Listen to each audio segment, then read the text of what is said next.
원래 일정이 없었는데 어제 거창 준비위원회에 출강 강의를 좀 부탁합니다. 이렇게 제가 상임 고문이기 때문에 연락이 왔어요. 그래서 준비를 해가지고 아침 일찍 오긴 왔는데 마음으로 굉장히 지금 깊은 생각을 가지고 왔어요. 왜냐하면 제가 1969년에 거창군의 방공 개몽단 군지부장을 했어요. 한 2년간 70년까지. 그러니까 제 나이 그때가 28살 때입니다. 지금 이제 75이 됐으니까 얼마나 많은 세월이 흘렀습니까? 근데 그때는 뭐 여러분도 기억하시겠지만 여기서 버스를 타고 부산까지 가는데 8시간이 걸려요. 산청, 함안, 의령, 마산 거쳐 쭉 가는데 비포장도로에. 근데 그때 버스 이름이 천일역이에요. 지금도 있는지는 잘 모르겠어요. 이거 버스를 탈 때 공차를 타고 갑니다. 왜 공차를 타고 가냐면 경상남도 경찰국장이 절들어 오락에서 부산을 갔더니 그때는 아마 경찰국이 부산에 있을 때 같아요. 신분증 하나를 만들어줬어요. 상기는 방공 개몽 강사이므로 모든 승차를 무임 승차할 수 있음, 이렇게 신분증을 하나 만들어주고 빨간 작대기로 줄을 딱 그어놨어요. 그것만 보여주면 차장은 무사 통과합니다. 그리고 부산에서 이 거창까지 오는데 막차가 11시 20분이에요. 회의하다 말고 올 수 없고, 그래서 대구를 거쳐서 오던 그런 기억이 생생하고, 제가 여기 와서 이제 결혼하고 막 와가지고 첫 아들을 낳았어요.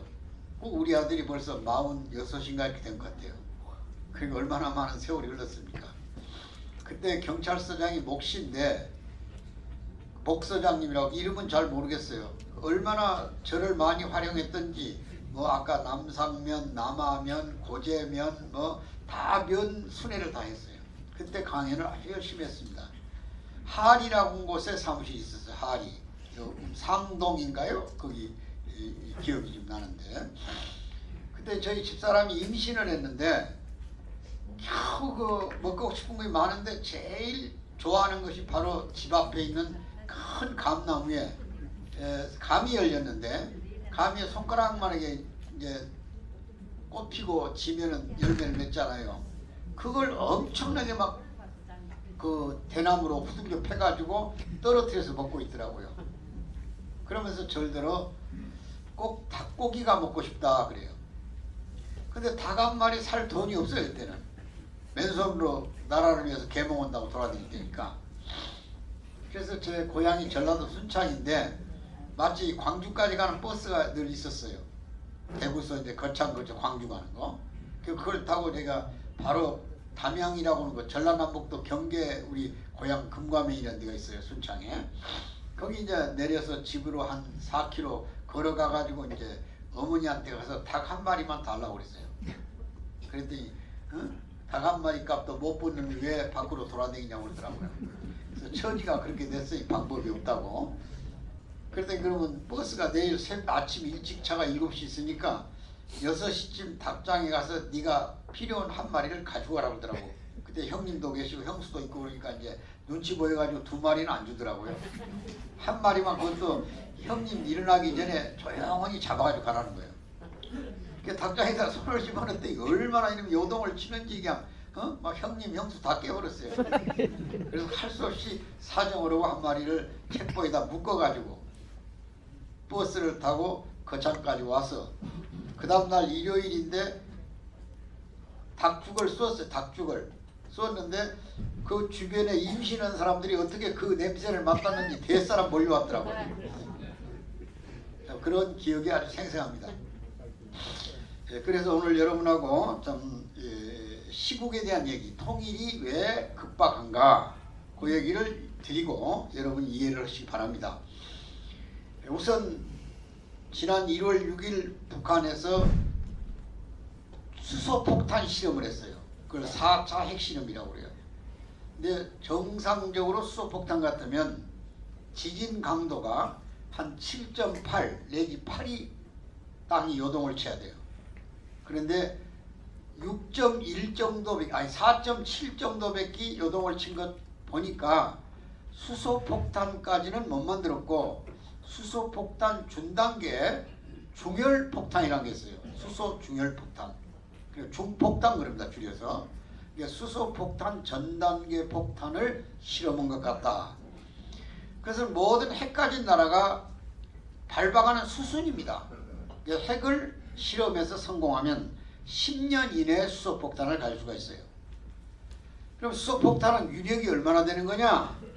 원자폭탄의 적은 것이 100배. 그러니까 지금 북한이 실험한 것이 100배입니다.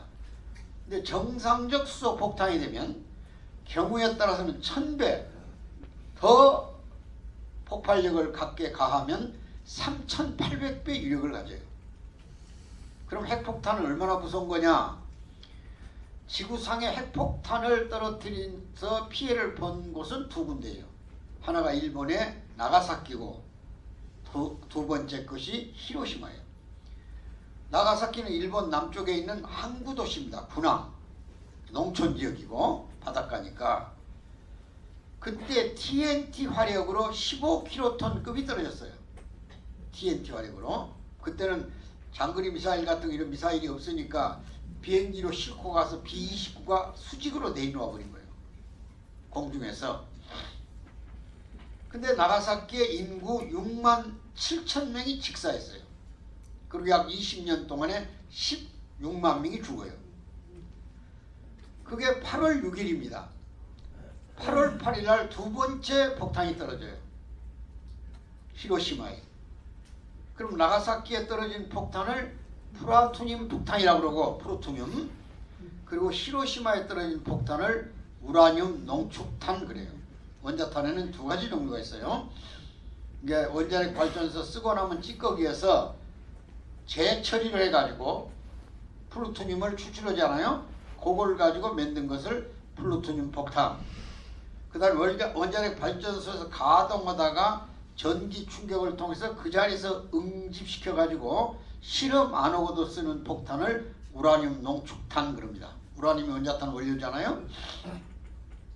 그러니까 미국이 두 가지를 만들어서 하나는 나가사키에 떨어뜨려보고 하나는 히로시마에 떨어뜨렸다 이게야.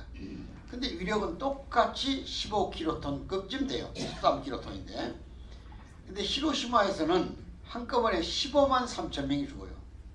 그리고 약 20년에 걸쳐서 18만 9천 명 정도가 죽습니다. 그리고도 아직도 원자병은 그대로 있어요.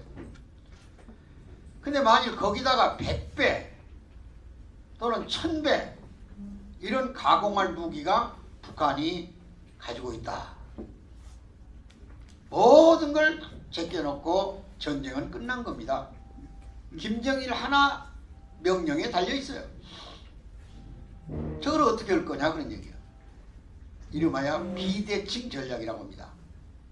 우리나라도 핵을 갖고 있지는 않지만 미국이 핵 우산을 받쳐주고 있어요. 그래서 북한 핵실험을 하면 미국의 전략 자산들이 미국이 가지고 있는 핵폭탄에 버금가거나 핵폭탄을 무력화시키는 군사력들이 동원돼요.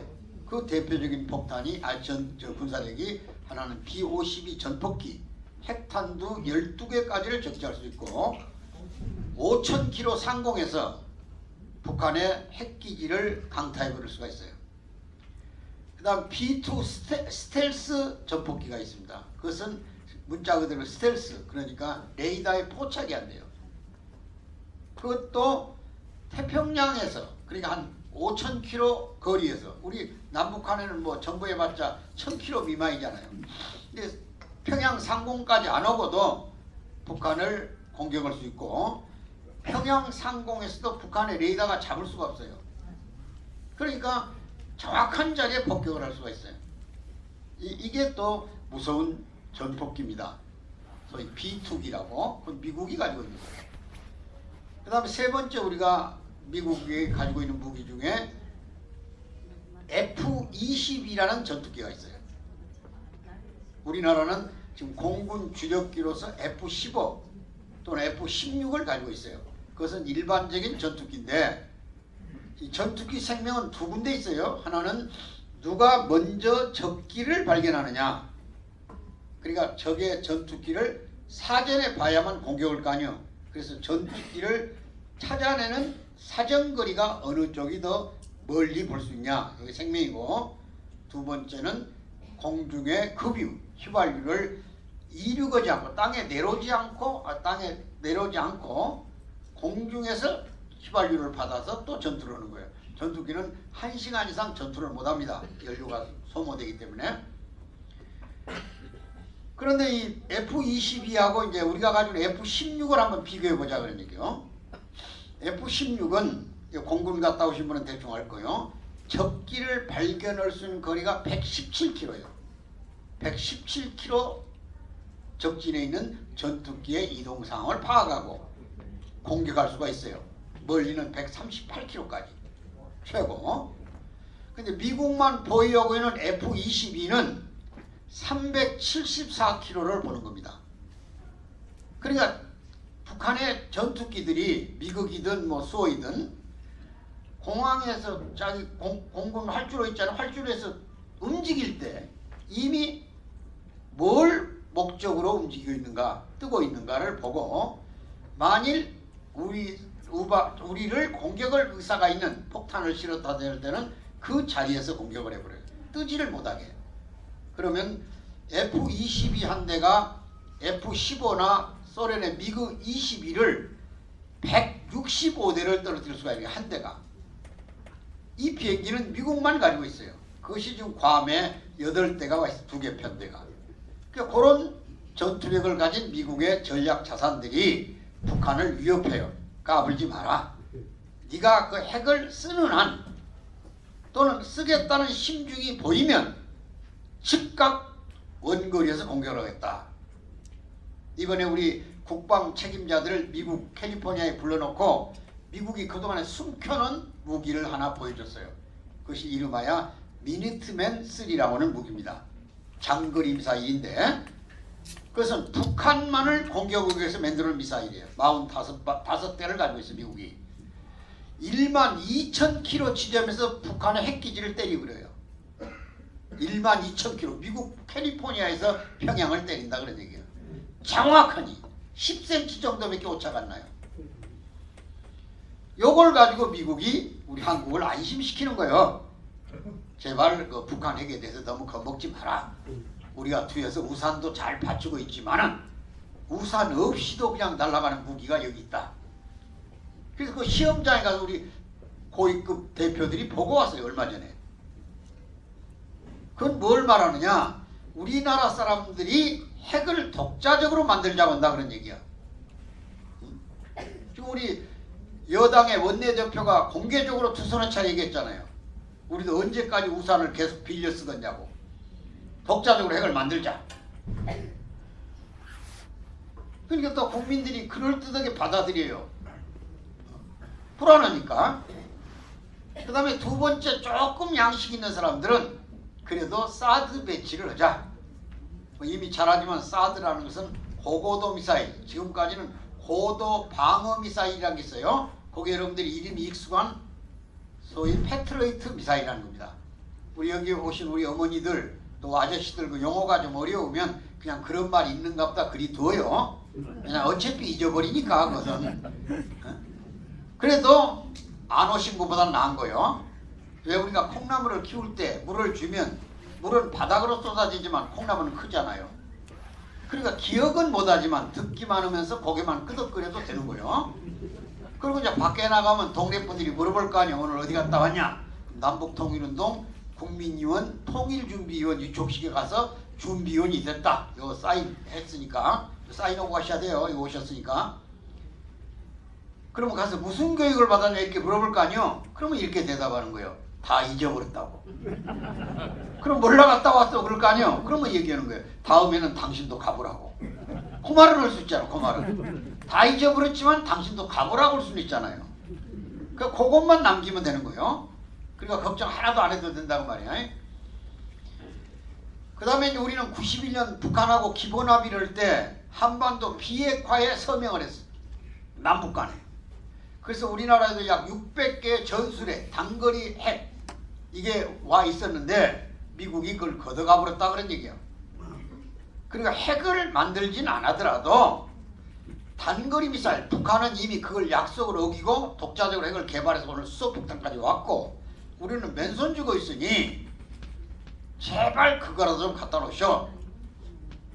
그랬더니 미국이 그것까지 갖다 놓은 것은 미국 오바마의 핵 없는 세상과 배치되고 한국에 핵이 있으면 일본이 만들려고 할 거고 대만이 만들 거고 인도네시아가 만들 거고 전부 다 동남아 동북아가 핵 소위 단지가 되니 제발 거기까지는 얘기하지 말고 사드 배치를 하자. 그럼 패트로이트는 요격할 때 약 150km 상공까지 해서 날아오는 북의 모든 미사일을 요격할 수 있어요. 격추할 수 있어요. 약 80% 정도. 근데 북한이 만일 장거리 미사일 시스템으로 공격을 하면 고도가 수직으로 갑니다. 그것은. 그러니까 미국이 위협을 받겠지만 이 한국에 갖다 놓은 사드가 미국으로 날아가는 것을 선제 타격을 할 수가 있고 200km 이상 사드는 공격이 가능하니까 그 다음에 중국에서 날아오는 모든 탄도미사일을 요격할 수가 있다 그런 얘기입니다. 그리고 사드는 요격만 하는 것이 아니라 방어만 하는 것이 아니라 공격도 해버려요. 그럼 우리나라에다가 사드를 2기만 갖다 놓으면 중국의 운남섬, 베트남 근교까지를 내다볼 수 있고 중국의 모든 군사 무기 체계가 고고도 미사일 시스템 안에 X밴드 레이더라고 해가지고 약 2000km까지를 수직으로 볼 수가 있어요. 이걸 갖다 놓는다고 했더니 중국이 발을 떨었어요. 그래가지고 북한 핵을 어떤 일에서도 견제를 할 테니 제발 그것만 좀 안 갖다 놨으면 좋겠다. 그래서 좀 놓기도 전에 벌벌 떨어가지고 이번에 중국이 태도를 바꿔서 유엔 안보리 결의에 적극 참여하고 러시아는 서운하다고 며칠 땡깡을 놓더니 세계 대세에 기울어져 가지고 우리도 동참하겠다. 그래서 북한으로 모두 들어가는 화물, 수송물들, 배라든지 항공기 이게 전부 다 중단되고 항공규 휘발유를 공급하지 않기로 했어요. 그 북한도 휘발유가 생산되는 나라가 아니잖아요, 석유가. 그러니까 결국 사다 써야 되는데 중국이나 러시아가 안 팔면 결국 중국, 북한의 전투기들은 뜨지를 못하고 이제는 점점 핵실험도 생각을 바꿔야만 될 것이다. 이렇게 변화를 족쇄를 채워서 유도해보는 거예요. 일단은 우리는 성질 급하게 핵 만들자는 말은 하지 말고 한반도에서 핵이 없어져야만 통일이 이루어져요. 핵을 가지고 있는 한반도는 주변 국가가 인정을 안 합니다. 그러니까 핵을 만들려고 생각하지 말고 핵을 없애버리자 이거야. 그럼 핵 없는 세상이 되고 한반도를 통해서 동북아 일대가 핵으로부터 해방이 되면 세계가 평화의 길로 갈 수 있다. 그러니까 한반도는 가장 위험한 지역이죠. 그 위험한 지역인데 위험한 것을 무기와 무기로 맞대응하지 말고 아예 북한 핵을 없애버려 뺏어버리자 이거야. 그러면 결과적으로 핵 없는 세상을 만들어 놓을 수 있지 않겠냐. 근데 미국의 상원 하원 의회가 북한에 들어가는 모든 돈줄을 막자. 이것을 세컨더리 보이콧 그럽니다. 세컨더리 보이콧. 그러니까 북한하고 직접 무역을 하는 나라들도 있고 기업도 있고 간접 무역을 하는 기업도 있다 그 말이야. 북한의 광산물을 중국이 사다가 1차 가공을 하잖아요. 그걸 또 주변 국가들이 사간다 이게야. 그것이 결국은 북한으로 돈이 들어가니까 그것까지도 전부 차단해버리자. 이란을 봉쇄했던 이란이 19년 만에 핵을 폐기해버렸듯이 북한도 이제 그 작전으로 쓰자 이래서 세계가 똘똘 뭉친 것이 이번에 유엔 안보리의 결의입니다. 그래서 그걸 유엔이 생긴 이래 최고의 높은 강도의 제재다. 그래서 고강도 북한 핵 억제 전략을 유엔이 결의해줬다. 그러니까 유엔이 얼마나 고마운 것이냐. 여러분 한국전쟁이 났을 때 만일 유엔군이 안 왔으면 우리가 나라 지켰겠어요? 저쪽에 우리 어르신은 그 뜻을 알고 박수를 치시는구만. 신랑 한꺼번에 쳐요.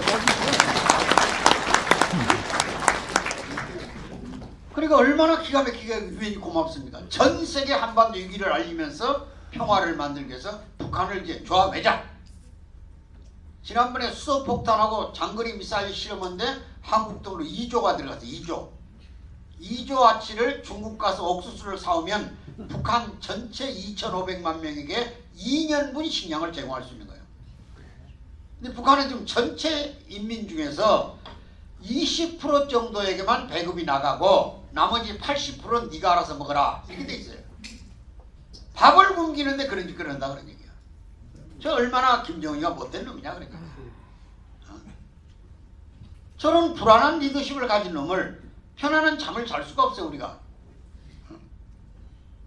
돈 없으면 못하는 거예요 핵실험도.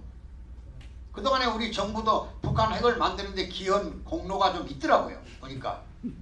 김영삼 대통령 때는 한 4조를 주고 그 다음에 김대중 대통령 때는 1조 8천억을 주고 노무현 대통령 때도 1조 6천억을 준 데다가 노무현 대통령이 가가지고 약속한 것까지 합치니까 13조를 주기로 약속하고 왔더만. 그러니까 이명박 대통령이 그냥 전부 거부해버렸더만 그 돈 줄 일이 걱정돼가지고 전체 합쳐가지고 한 10조 가까운 돈을 북한에 대줬다 그런 얘기야.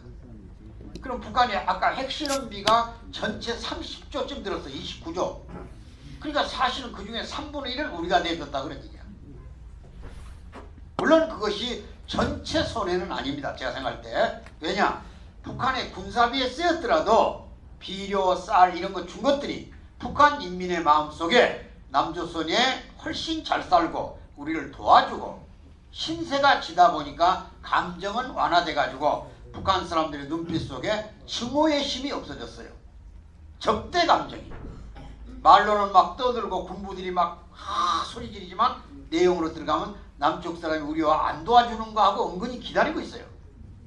그러니까 감정을 완화시키는 데는 기여를 했고 그것이 국방적으로 쓰여진 부분에서는 또 생각할 부분이 있더라 그런 얘기야. 그건 우리가 참고해서 이해할 필요가 있어요. 꼭 좋다 무조건 나쁜 건 아닙니다. 사람은 이 악화 감정을 시키면 무자비한 사람이 되잖아요. 그게 사상이 들어가면 더 무섭죠. 그러니까 어차피 통일을 하면 남북 간의 감정 이완이 있어야 되잖아요. 서로 이해하는 폭이 넓어져야 되잖아요. 그것은 상당한 부분에서 민간 교류가 넓어짐으로 인해서 완화를 시켰다 그런 얘기입니다.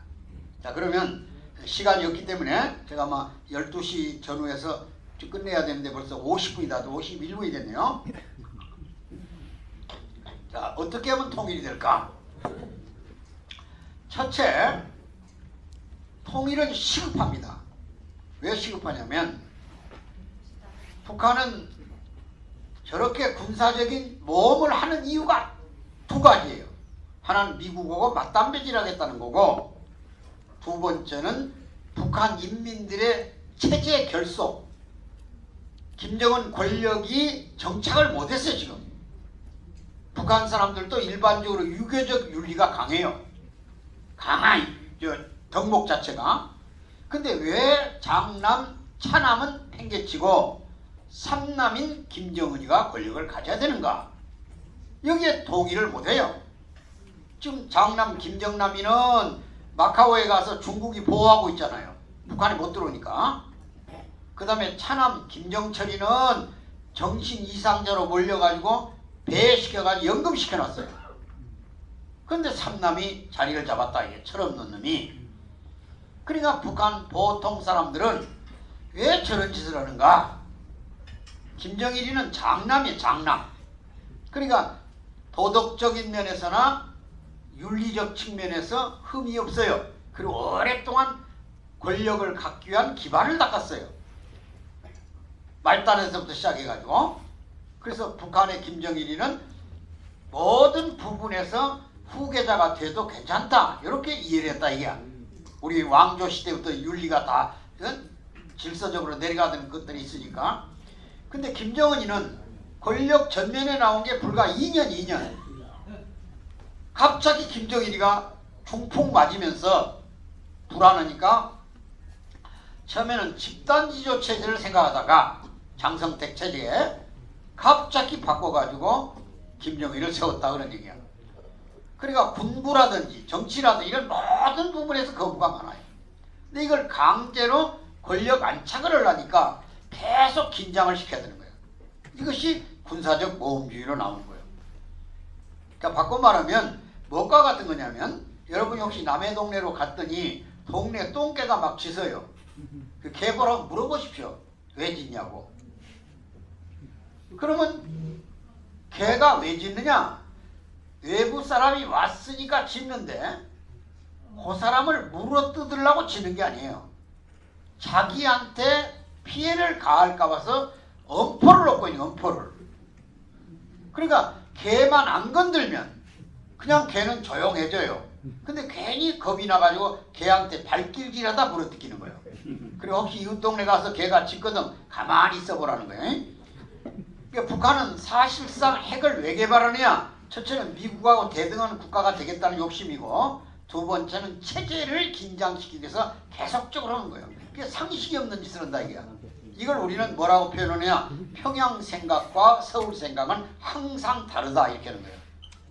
서울 생각하고 평양 생각이 달라요. 예를 들면 지난번 대통령 선거 때 이쪽에서 박근혜 대통령하고 문재인 후보가 나왔어요.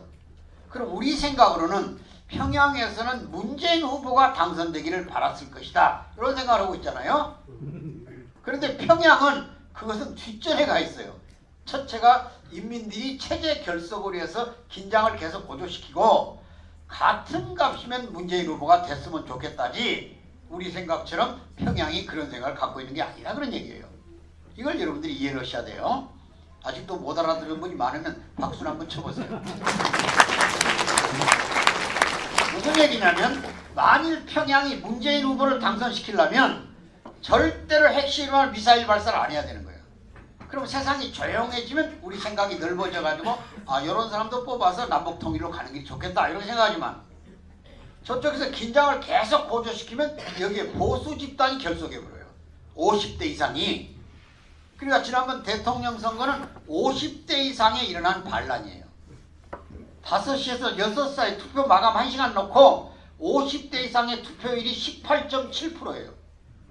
나라가 시끄러우니까 그래도 나라를 잘 지킬 안정성 있는 사람 이 사람을 뽑아야 되겠다 해서 박근혜 대통령이 되는 거예요. 이런 걸 좀 높은 차원에서 이해를 해야 돼요. 그러니까 북한은 제일 급한 게 미국하고 대미 협상용으로 쓰고 무기를 만들어서 그 다음에 두 번째는 체제 결속을 위해서 군부를 동원해가지고 이런 짓을 하는 거예요. 지금 계속 인민대회를 하고 있잖아요. 핵이 그 사람들이 무슨 의미가 있어요? 밥을 못 먹는데 사람이 인권이 없는데 자유로운 얘기를 할 수가 있는가? 여행을 갈 수가 있는가? 아들, 딸 결혼시켜놓고 부모가 그 집을 가볼 수가 있는가 말이야. 완전히 감옥에 살고 있는데 정치 수용소에 가는데 얼굴 인상만 찌푸려도 이런 데 와서 박수만 덜쳐도 금방 조직 세포 가서 머리 두들깁니다. 동무 잠깐 나와보라고. 그럼 안 보여요 이제 그 다음부터는. 그럼 옆에 분이 있다. 이동무가 그 강연 듣다 말고 나가는데 여러 날 안 보인다고 하면 그 사람이 또 안 보여버려요. 그러니까 계속 체제 결속으로 오셔야 되는 거예요. 일주일에 한 번씩 총화하잖아. 총화. 동네 사람 모여서 회의해요. 자비판. 자비판을 때는 자기 반성만 하는 게 아니라 반드시 다른 동무의 결함을 하나 지적해내야 돼요. 그러니까 멀쩡한 인간관계가 있는 사람을 저 동무는 그림을 그리는데 가을철인데 단풍 색깔을 파랗게 그린 것 보니까 생각이 좀 복잡해진 것 같습니다. 이게 나오지 않고 올라는 거예요. 그래서 북한은 추상화 같은 걸 안 그려요. 아예 걸리니까 꼬타리 잡으면 틀림없이 걸린다 이거야. 동무 11월 달에 단풍을 그렸는데 왜 이렇게 나무가 많이 이파리가 붙어 있어? 다 져버렸을 텐데 그 동무 생각이 복잡한 거 아니요? 이렇게 나오죠. 사실대로 그린 건 말 안 하죠. 자연 그대로 그렸으니까. 이렇게 어려운 사회에서 살고 있는데 계속 체제 지지 선언을 해야 되고 계속 막 몸부림을 치면서 막 장군님을 추앙하는 그런 군중대회를 해야만 체제가 유지되는 거예요. 다 우리도 옛날 다 대통령 어디 간다면 공항까지 몰려가 박수치고 막 열변대하고 걸기대하고 이런 시대가 다 있었잖아요. 그 다음에 군사 퍼레이드하고. 그리고 어느 나라가 독재국가냐 하는 것은 군인들의 손이 얼마만큼 올라가냐를 보면 아는 거예요. 열병 식을 때 손이 올라가냐 이렇게 제일 많이 올라간 게 독일 군대들 히틀러 하이 히틀러 이러잖아요. 북한도 여러 군데 있잖아요. 중국도 여러 군데. 우리나라는 그거 안 하잖아요. 민주주의가 된 나라는 길거리에 군복 입은 사람 못 보는 거예요. 최근에 군복 입은 사람 보입니까? 우리나라도? 이제 민주주의가 왔다고 말이에요. 세상이 시끄러워도 이제 탱크는 못 나오는 거예요. 이 나라에서는. 어리을 때 나오는 거지. 그러니까 다 이제 우리를 따라서 온이라고 저 짓을 하고 있는 거죠. 저들이.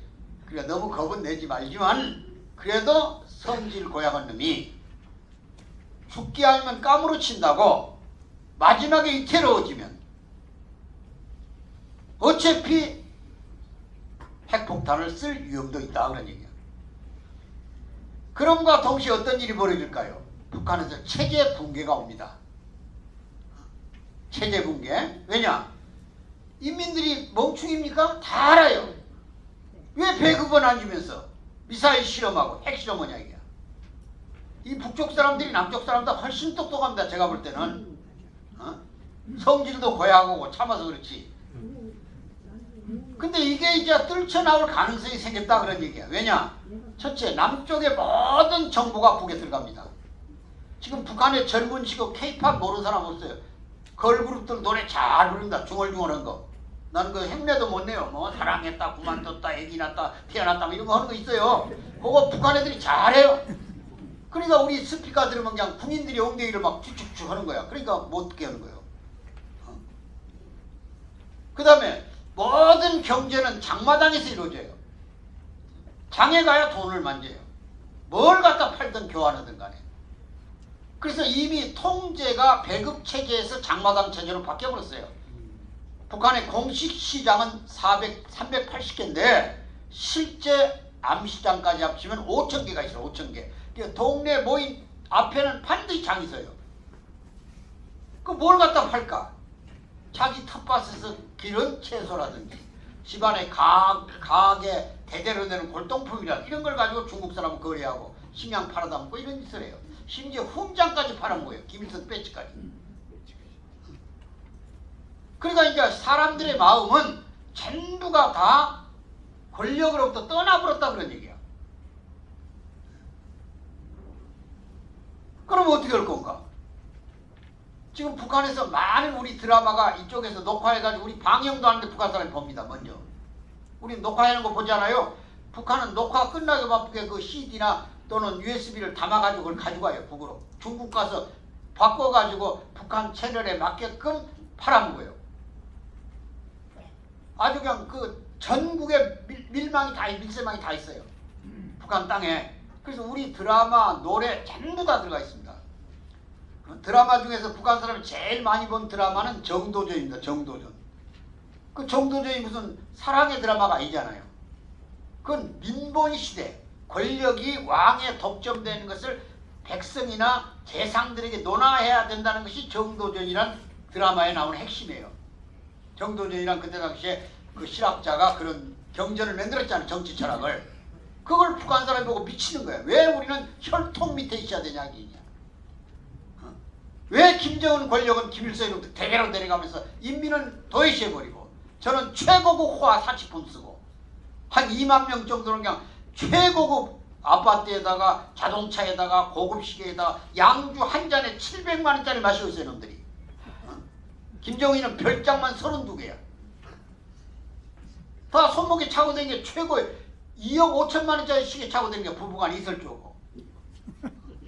그러는 인민은 배급도 안 주고 이런 짓거리도 핵 실험하고 이런 짓 쓰니 북한 사람들이 멍충이냐고요. 다 알아. 때를 기다리고 있는 거야. 근데 그걸 한둘이 하는 게 아니야. 지금 이제 북한에는 이 스마트폰이 우리가 지금 손에 들고 있는 핸드폰 있잖아요. 그 사람들은 손전화라고 그래. 이 전화를. 스마트폰이 약 공식적으로 400만 대가 있어요. 400만 대. 근데 중국 국경은 중국 통화권이잖아요. 전부가 다. 함경북도로부터 함경북도, 평안북도, 자강, 경강도. 그러니까 그 지방 사람들은 장사해서 먹고 사는 사람이 많고 장마당에 나오면 정보가 교류돼야 되잖아요. 물건과 물건 교류하려면 소식을 전해야 되잖아요. 근데 일반 전화가 북한은 거의 없어요. 그러니까 이걸 챙겨가지고 갖고 다니는데 약 600만 대가 있는 거예요. 600만 대. 이제 북한 인구로 봐서 1천만 대가 되면 정보 통제가 불가능해지는 거예요. 그럼 혁명이 일어날 수가 있다 이게. 그것을 이름하여 SNS 혁명이라는 거야. SNS. 소셜 네트워크 서비스라고 해가지고 이게 중동의 변화를 일으킨 혁명입니다. 정보가 통제되지 않는 사회는 반드시 망합니다. 이 시기가 적절해요. 그러니까 모든 사람들은 핵실험하라고 장거리 미사일 실험할 때 불안했던 사람들이 있을 겁니다. 근데 저는 책상을 치고 춤을 췄습니다. 아, 북한 권력의 붕괴가 눈앞에 왔구나. 그건 뭐가 똑같냐면 1945년 8월 15일 광복이 왔지요. 전 대한민국 국민이 깃발을 들고 길거리에 나와서 흔들었습니다. 해방을 만났다고. 그런데 통곡 오르는 사람들이 있었다. 책상을 치고. 누굴까요? 상해 임시정부의 김구추석 이하 요인들입니다. 왜 그분들은 통곡을 했을까요? 광복과 해방이 분단이 오는 것으로 알았어 이미. 왜? 소련하고 미국이 분할 점령하면 반드시 국경선이 생기고 거기 이념, 정치, 사상 모든 면에서 갈라질 것이다. 자기 손, 우리 손으로 독립을 못했으니 남의 나라에 우리 조국을 맡겨놨으니 지그들이 적당한 선을 그어부를 거 아니에요. 이걸 이미 알았다 이게야. 그러니까 광복된 그날이 슬픔의 날이 되어버렸다 그런 얘기예요. 마찬가지로 모든 분들이 불안해합니다 지금. 그런데 이걸 계기로 해서 북한은 아까 체제 결속용으로 수소폭탄까지 써먹었으면 더 이상 쓸 게 없잖아요. 더 이상 쓸 게 없잖아요. 폭탄, 수소폭탄 이상 더 무슨 폭탄이 있어요? 최고의 무기를 사용해서 체제 안정에 써먹었다 이게야. 이제는 망하는 길밖에 없는 거예요. 그래서 아까 역사학자들이나 예언가들이 5년을 봤던 거예요. 5년을. 저는 얼마 전에 채널 A 종편 그 방송을 보고 있는데 장성민 앵커가 전국 점술가 협회 회장을 불러왔더라고요. 북한이 저런 미친 짓거리 하는데 언제쯤 망한가 점점 쳐더라고. 그 사람 이름은 제가 못 밝힙니다마는 회장이 권씨더라고. 권씨. 김정은 사진을 딱 갖다 놨어요. 갖다 놓고 사진을 가지고도 관상과 사주를 볼 수 있냐 그랬더니 사주는 이미 알고 있다고 그러더라고요. 그 점성가가. 그 어떻게 하냐 그랬더니 북한에서 비공식적으로 자기한테 찾아온 사람이 몇 번 있었대요. 김정은이 사주를 보려고. 아 그럼 간첩아니냐 그랬더니 기라고 그래. 근데 그럼 잡지 왜 신고도 안 했냐 그랬더니 나중에서 알았다고 그러더라고. 처음에는 몰랐다가. 그래서 김정은의 사주 8절을 갖고 있더라고. 사주를. 그러니까 방송에 나와서 공개적으로 얘기했는데 저 사람 명을 타고 나오기는 39가지 타고 나왔더만요. 그게 단명이야. 39이면. 지금 뭐 80세도 할 일 많다고 안 가잖아요. 저승사자가 오라게도. 뭐 여러분들은 이제 안 가는 거예요. 통일될 때까지 못 간다고 하면 되는 거예요. 어? 여공문은 안 가면 되는 거예요. 아, 평화대사는 평화가 안 이루어지는데 못 가잖아요. 또 여기 국민연 준비위원은 통일이 아직 안 됐으니까 못 간다고 전해라 그러면 되는 거예요. 근데 북에서도 점성가 옆에 와가지고 김정일을 보고 왔더라니까요. 그 사주를 딱 갖고 있어요. 나도 잘 모르는데 몇 시에 태어난 것은. 근데 이 사람이 39이야. 명이. 근데 39까지를 못 간다는 거야. 왜 그러냐? 정상적인 몸의 시스템이 작동을 하면 39까지 가는데 저 사람이 지금 현재 신장 키로 봐서 몸무게가 89kg에서 93kg 정도 나가야 된대요. 근데 지금 몇 킬로냐? 138kg랍니다. 그러니까 모든 심장이 압박을 받아가지고 그렇지 않아도 그 집안이 심장이 약하잖아요. 작동이 제대로 안 된대요. 그래서 단명하는데 한 5년은 압축될 것 같다는 거야. 그럼 5년 39에서 5년 빼버리면 34인데 금년에 32 아니요. 그 다 왔더라니까 저 사람이. 다 왔더라뇨. 우선 저놈이 없어져야만 핵폭탄으로부터 위협이 덜 갑니다. 왜 그러냐? 지구상 핵을 가진 나라가 북한만 있는 건 아니잖아요. 공식적으로 있는 나라가 미국, 영국, 프랑스, 그 다음에 중국, 러시아, 인도 6나라가 공식적으로 핵을 가지고 있어요. 그 다음 비공식으로 가진 나라가 파키스탄, 그 다음에 여기 이란 얼마 전까지 가지고 있었죠. 그 다음 이스라엘, 남아공, 그 다음 북한 이런 나라들이 가지고 있어요. 근데 이런 나라를 별로 걱정 안 해요. 왜? 상식적인 사람의 핵을 관리하기 때문에. 여러분 칼이 무섭지. 칼이 무섭죠. 근데 칼이 아주머니가 갖고 있다고 해서 무서울 일 없잖아요. 반찬 쓰는 데만 쓰니까. 그 다음에 의사가 갖고 있어도 아무렇지 않잖아요. 수술할 때만 쓰니까. 근데 면도사가 갖고 있는 것도 아무렇지 않잖아요. 이발소가 코를 보면서 맡기잖아요. 먹으라고. 잘라고 그래도 난 모르겠다고. 근데 아무렇지 않잖아요. 왜? 털만 깎으니까. 근데 강도가 칼을 가졌다는데 불안한 거예요 지금. 김정희 날강도 아니에요 저거.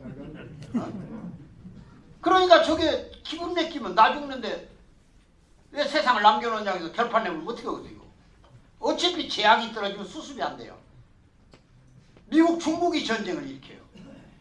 핵 기지를 점령을 하고 서로. 중국도 지금 백산에서 10만 병력을 갖다 놔 특수부대를. 미국은 아까 전략자산이 괌에 와 있잖아요. 그 다음 우리하고 한미 간에 특수부대를 만들었잖아요. 핵을 뺏어오려고. 그러니까 핵 때문에 중국, 미국이 전쟁하면 이게 세계대전이야. 이번에 유엔 안보리는 한반도가 얼마나 핵으로부터 위협하며 전쟁이 날 수 있는 가능성이 있다는 걸 세계 앞에 알린 거야.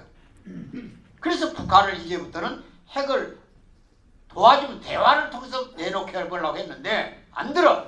그러니까 이제 이란처럼 압력을 가해서 뺏어버리는 거야. 그러니까 이놈이 반발할 가능성이 있다 그런 얘기야. 그 다음에 두 번째는 만일 예상대로 김정은이가 죽습니다. 누가 죽일 수도 있고 저절로 죽을 수도 있어요. 김정일처럼 쇼크 받아가지고. 그러면은 북한의 통치가 혼란해지죠. 왜냐? 북한은 대신 정권이 없어요. 예를 들어 우리나라는 대통령이 유고가 되면 국무총리가 대행한다더니 또 여당이 정권을 내놓으면 야당이 잡는다 이런 정치 질서가 있잖아요. 근데 북한에는 혈통체제니까 김정은 체제 다음 체제가 없잖아요. 김여정이라고 딸밖에 없고 또 김정은은 애기 낳은 게 이제 2살짜리가 딸이잖아요. 그러니까 북한 인민이 정치적으로 추앙할 인물이 없다 그런 얘기야. 그러면 결국 군부가 난리 거는 거예요. 그렇지 않으면 지금 군부하고 권력이 배분돼 있잖아요.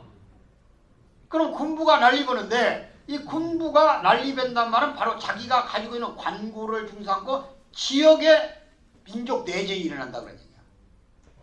그러면 결국은 중국, 미국이 개입하고 러시아가 개입하고 일본까지 개입을 해서 한반도를 다시 분할할 가능성이 있어요. 그걸 이미 청사진을 그리고 있다 그런 얘기야. 마치 해방이 됐는데도 러시아하고 소련하고 미국이 신탁을 해가지고 군정을 하듯이. 지금 우리가 북한에 들어가서 우리 보러 통찰하기도 그 어려워요. 무슨 감정 순화가 안 됐어. 북한 사람 우리를 적대시한단 말이야. 어? 그러니까 지금 만반의 통일 준비를 해가지고 우선 북한을 이해하고 진짜 마음속에다가 북한 사람보다 남한 사람을 더 생각하도록 남한 사람이 북한 사람을 이해해 줘야 돼요. 북한의 인민들은 죄가 없어요. 권력을 가진 놈들끼리 저리저러지 인민이 무슨 죄가 있어요. 자기들이 와 선택한 거 아니잖아. 여러분은 이 땅에 태어나서 기독교를 선택하고 불교를 선택하고 유교를 가지고 있고 뭐 다른 종교를 선택할 수 있어요. 그러나 북한은 종교 자체도 없지만은 태어나서 생태적으로 김일성 종교를 추앙하게 돼 있어요. 강요당했다 그런 얘기야. 그러니까 북한 사람은 죄가 없는 거예요 사실은. 어? 근데 그 사람들을 우리가 사랑을 못하면 결국은 어떻게 동포애로서 민족애로서 함께 살 수 있냐 그런 얘기야. 그렇다면 그 대표적인 사례가 뭐냐. 남쪽에 지금 3만 명 가까운 탈북자가 있어요. 과연 탈북자를 끌어안고 동포애를 느낀 적이 있는가 우리가 한번 물어봐야 돼. 우리 마음에. 어? 길 가는 탈북자 옆에 사는 탈북자를 정말 따뜻한 밥 한 그릇에도 논아가지고 친형제처럼 논아먹은 적이 있는가. 배양표 내복이라도 한 벌 사가지고 선물 때 갖다 준 일이 있는가. 진짜 통일할 마음이 있다면 그런 마음이 있어야 돼요. 그래서 남북통일운동 국민연합은 100만 명을 위촉해가지고 북한과의 자매결을 맺고 탈북자를 돕는 그런 사회운동을 전개하자 그런 얘기입니다. 그 다음에 적어도 북한이 어느 시간까지는 전쟁을 억제시키기 위해서는 DMZ를 평화적으로 활용하도록 해야 돼요. 그것이 바로 DMZ에다가 UN 제5사무국을 갖다 놓자는 거야. UN은 여러분이 알다시피 4개의 사무실을 가지고 있어요. 첫째가 뉴욕에 하나 있어요. 뉴욕에. 그 다음에 두 번째가 제네바에 하나 있어요. 그 다음에 세 번째가 오스트리아 빈에 하나 있어요. 그리고 네 번째가 아프리카 케냐라는 나라 나이로비에 있어요. 그럼 왜 이런 나라에다 유엔 사무국을 두느냐 그런 얘기입니다. 그것은 스위스란 나라는 1800년대 계속 유럽의 전쟁터입니다. 그래서 중립화를 선언한 거예요, 스위스가. 그래서 스위스처럼 전쟁을 일으킬 요인이 있는데 유엔 본부를 갖다 놓으면 전쟁이 왜 일어나는가 동인부터 시작해서 2차 전쟁 원인부터 시작해서 전쟁을 억제하는 효과가 있겠다. 그런 뜻이 있었을 것이고, 아프리카는 민족끼리 또 인종끼리 엄청난 분쟁이 일어나잖아요. 수다이라든지 이런데. 그러니까 여기도 분쟁 지역이고, 그 다음 기아, 빈곤이 심해요. 1불도 안 되게 사는 인구가 아프리카에만 10억이 넘어요. 1불, 우리 돈 1,000원 가지고 한 3끼를 먹는 사람들이. 그러니까 이 나라에도 유엔이 사무국이 들어가고, 오스트리아는 또 나름대로 중립국가니까 거기도 하나 들어가고. 그럼 아까 우리 영상에서 봤죠? 이 아시아는 45개 나라로 구성되어 있어요. 영토의 아마 거의 한 4분의 1. 그 다음에 인구도 73억 가운데 아시아에만 45억이 살아요. 그럼 인구의 한 4분의 3이 산다고 봐도 거의 같은 거예요. 근데 제일 분쟁이 일어날 수 있는 요인이 한반도잖아요. 여기 DMZ에다가 제5사무국을 갖다 놓든지, 최소한도 북한이 사인을 안 하면 남쪽의 경기도 인근에 갖다 놓으면 현장에서 북한의 전쟁 태도를 보라는 거예요. 근데 유엔에서 제일 결정적인 문제는 뭐냐? 전쟁을 일으키는 요인이 여러 가지가 있습니다. 첫째는 경계, 영토 때문에 싸우지요. 그 다음에 자원 때문에 싸우지요. 그 다음에 이념 때문에 싸우지요. 그 다음에 민족 때문에 싸우지요. 그 다음에 인종 때문에 싸우지요. 여러 가지가 있어요. 근데 그 중에서 제일 무서운 전쟁은 종교전쟁입니다. 종교전쟁. 바로 그것이 이슬람과 기독교가 300년 전쟁을 했잖아요. 십자군 전쟁. 그 다음에 구교하고 신교가 싸운 것이 영국과 프랑스 전쟁이야. 장미전쟁 70년. 지금 중동에서 난민이 계속 탈출이 나오죠. 시리아 막 이런 데서. 그게 바로 IS 폭력혁명입니다. 같은 이슬람교에 교파가 둘이 있어요. 하나가 시어파가 있고 하나가 수니파. 근데 이라크는 수니파가 집권하고 있다가 옆에 있는 이란은 시어파예요. 그러니까 마호메트라는 사람이 죽은 뒤에 제자를 중심 삼고 나온 종교가 수니파고, 3대 만에 혈통 중심으로 나온 교파가 시어파예요. 그런데 이라크는 수니파가 정권 잡았고 바로 옆에 이란은 시어파가 잡았는데, 미국이 후세인을 제거하면서 수니파의 세력을 약화시켜버렸다. 그래서 시어파들이 배후에 등장해가지고 이라크를 자기들 국가화해버렸다 그런 얘기입니다. 교파끼리. 그래서 거기서 탈출한 수니파들이 하나의 나라를 새롭게 건설하자고 해가지고 나온 게 IS라는 거예요. 이 종교전쟁은 끝이 없어요. 근데 유엔 안에 종교전쟁을 해결한 분과가 없다 그런 얘기야. 왜 없냐? 유엔을 만들 때 창설 멤버로 소련이 들어갔는데 소련이 공산국가잖아요. 그러니까 유물론 국가 힘이 없어. 그러니까 종교 국가를 못 만들겠다 이 소련이. 거기에 말려 들어간 거예요. 그러니까 우리 한국의 한반도에는 우리나라처럼 다양한 종교가 들어와서 화합으로 산 나라가 없잖아요. 그것도 다루는 소위 상원과 같은 그런 윤리와 도덕에 의해서 전쟁을 억제시키는 그런 기구의 성격의 유엔 사무국이 들어와야 되고, 이번에 다행히 우리 반기문 총장이 금년까지 유엔 사무총장이야. 세계 대통령이죠. 그러니까 그런 어르신이 계실 때 어쨌든 한반도에 유엔 사무국을 유치하는 국민운동이 바로 이것이 전쟁 억제 운동이고 평화의 시발 운동이고 북한을 변화시키는 유일한 운동이다. 이게. 동의하십니까? 네. 그러니까 여기에 딱 써놨습니다. 지금 사인하세요. 지금 사인해. 안 한 사람들. 여기 와서 강의만 시간 듣고 그냥 가지 말고.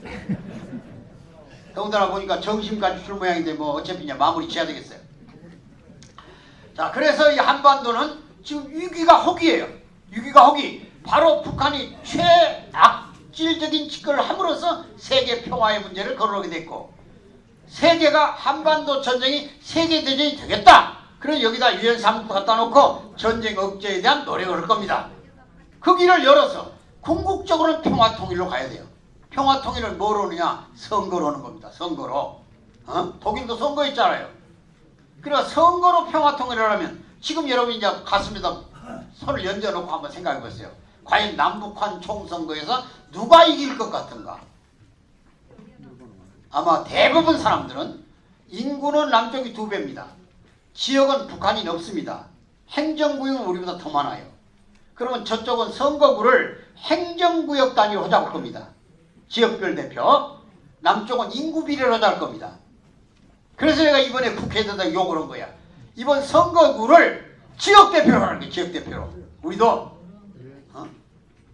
큰 구이든 작은 구이든 독자성이 있으면 거기 대표가 하나 나오면 되고, 그 다음 부산이나 서울은 구별로 1명 내지 2명만 나오는데 뭐 때문에 4개 5개를 쪼개냐 이게야.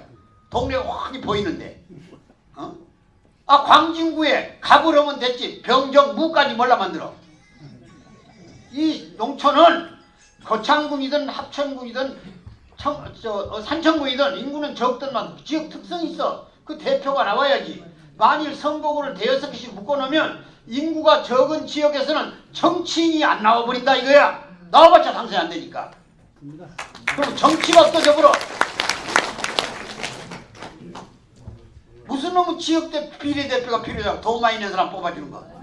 나도 지난번에 세계일보 사장 고맙더니 어느 당에서 요청이 와서 전국구로 언론인 대표로 나가보시면 어떡하냐. 그래서 그 당신들이 뽑아주면 해보겠다고 그랬더니 연락이 와서 특별당비로 9억을 내야 된다고. 미친놈이 새끼들만 그 돈 국회의원이지 뭐. 그래서 못 내겠다고 그랬더니 그냥 명단에서 사라져버렸다고 그러더만. 돈 받고 뽑는 거야 이놈 자식들이. 나라가 위태로운데 통일 문제는 거론도 안 하고 말이야. 무슨 짓거리 들어가 앉았냐고. 그러니까 얼마 전에 제 카톡에 요거 하나 떴더만. 지방국회의원이 갑자기 비가 오니까 날가물다 비가 오니까 농촌 시찰한다고 찝차 타고 돌아다니다 뒤집어져가지고 남들에서 떨어져 버렸어. 운전수는 그 자리에서 죽고 국회의원은 논두렁에 처박혔더만. 동네 이장이 물고 가려고 삽 들고 나갔다가 사람 살렸어를 듣고 쳐다보니까 동네 국회의원이야. 지역국회의원 김의원. 여기는 김씨가 아니겠지만. 그래서 찾아가가지고 보니까 나 좀 살려더라고. 처박혀가지고 논두렁에 처박혀가지고. 근데 앞뒤 살펴보니까 아무도 없으니까 이장이 삽으로 국회의원을 묻어버렸어. 완전히 한 2시간 있으니까 사이렌 울리고 누가 신고를 했는지 경찰서 차가 와가지고 막 취재를 저 의원님 어디 가셨냐고. 여기 속에 들었다고 했어. 그 왜 묻어버리냐 그랬더니 점잖게 얘기를 했더만 지 말로는 살았다고 살려달라고 그러는데 도저히 믿을 수가 없어서 묻어버렸다. 뭐하는 놈들이냐 이거 국회의원들이 말이야. 나라가 얼마나 비상시국이죠. 전패를 경험하는데 말이야. 통일 준비가 시급하다 이게. 왜? 우리가 통일 준비 안 해놓으면 왜 강대국이 북한이 망해도 자기들이 점령해버린다니까. 이거 빨리 우리가 준비해가지고 북의 동포를 끌어낼 준비해야 되고, 경우에 따라 남북 총선거를 요구할 수가 있어요. 북한이 수소평단까지 써먹어버렸으니 더 이상 쓸 게 없잖아요. 그럼 남북 총선거자. 그럼 제 추측은 남쪽은 인구가 많고 그래도 그러니까 선거구가 450개쯤 나와요. 800개로 잡고 북한이 350개가 나와요. 내가 딱 계산해보니까. 그러면 언론 생각할 때 남쪽이 100개가 더 많으니까 북한보다 유리하죠. 그러나 선거 결과를 보자 이거야. 북쪽에서는 350석 한 석도 못 가져온다 우리는. 누가 가서 선거운동도 못해 가서. 근데 이쪽에는 색깔이 이상한 놈이 많아. 종북인 신북이냐 가지고 이놈들이 둘러쓰고 나와 당선된데 뒤바꿔버리면 나라 체제가 공산주의 체제로 북한의 김일성 체제로 바뀌어버린다 이게. 어떻게 할 거냐 이게 말이야. 합법적으로 가는데 국회의원까지 들어가서 혁명 조직한 놈들 있잖아요. 6.25 때도 있었어. 김약수 노일원 등 12명이나 들어가가지고 나라 뒤집은 게 6.25 전쟁을 가식적으로 평화라는 운동으로서 바꿔가지고 사건이 난 거 아니야. 정신 바짝 차려야 돼. 여러분 살아계실 때 이 통일운동을 젊은이들에게 승계해가지고 젊은이들의 의욕 속에 미래의 희망이, 민족의 미래가 통일에 있다는 걸 확실히 가르쳐줘야 돼. 통일되지 않으면 나라가 갈 길이 없어요. 이제 한국 경제는 이제 마지막에 와서 일본처럼 슬럼화로 가느냐? 성장하는 계기가 딱 하나 있어. 통일을 해야 돼요. 통일된 북한의 자원이, 북한에는 약 7,000조의 자원이 7,000조. 남쪽 자원은 총 떨어져 270조에 세멘트밖에 없어. 이제 수출길 다 막혔어요. 우리가 독자적으로 시장을 만들어내지 않으면 기업이 살 수가 없어요. 세계 경제가 다 내리막길을 가니까. 중국의 의존도가 너무 높아요 지금 우리가. 그러니까 우리는 통일을 통해서 북한의 새로운 개척 시대를 열어줘야 돼요. 도로, 항만, 철도 만들어주고 거기에 자원을 우리가 효율적으로 갖다가 여기 재경제적 활성화를 시켜야 돼요. 그리고 저 만주 일대를 우리 영토로서 생각까지는 안 하더라도 경제 영토로는 생각을 해야 돼요. 연해주까지. 얼마 전에 제가 연해주 가봤더니 남쪽 면적의 1.5배인데 인구가 270만 밖에 안 살아요. 이 러시아 놈들은 상추 포기 하나를 안 갈아먹더만 참 사다 곰쳐다 먹고 말이야. 그 넓은 땅을 미치는 거야, 미쳐. 한국 사람들이 보면. 보세요. 우리 남쪽 면적이 1.5배인데 인구 270만이 사니까 버려진 땅들이 얼마나 넓냐고요. 고려 합섬의 장치혁 씨가 그 우크라이나주죠. 이르스크 주라고 거기에 가다가 농장 하나 만들어놨는데 나보러 한번 타고 농장 구경을 하기 위해서 우리 자동차 후륜구동까지 달린 차를 타고 한번 가봤어요. 가봤더니 8시간 반을 돌아다니도 논두렁 절반밖에 못 봤다고 그래. 그래서 얼마나 크냐 그랬더니 경남도 땅의 2배라고 그래. 농지 하나가. 이 넓은 땅을 하려고 있어요. 지금 우리가. 다 옛날부터 조상들이 땀 흘려서 개척했던 땅들이니까 우리 국민의 소망과 미래가 거기 있다는 걸 알아야 돼요. 그래서 우리가 이 기회를 통해서 북한 망하는 정권을 어떻게 끌어안고 통일로 가고 최악의 경우 남북 총선과 이루어져도 목숨을 걸고 북한 땅에 가서 민주와 자유와 인권을 그들에게 가르쳐줘가지고 사람답게 사는 길을 열어줘야 된다. 이 길을 위해서 오늘 우리가 100만 통일준비원을 유쳐본다는 걸 아시고 오늘 동참하시고 주변까지 알려줘가지고 어떤 경우든 강대국이 다시 분할 연명 못하도록 우리의 주체적 역량을 총 집결해 주시기를 부탁드리면서 오늘 강연 마칩니다. 감사합니다.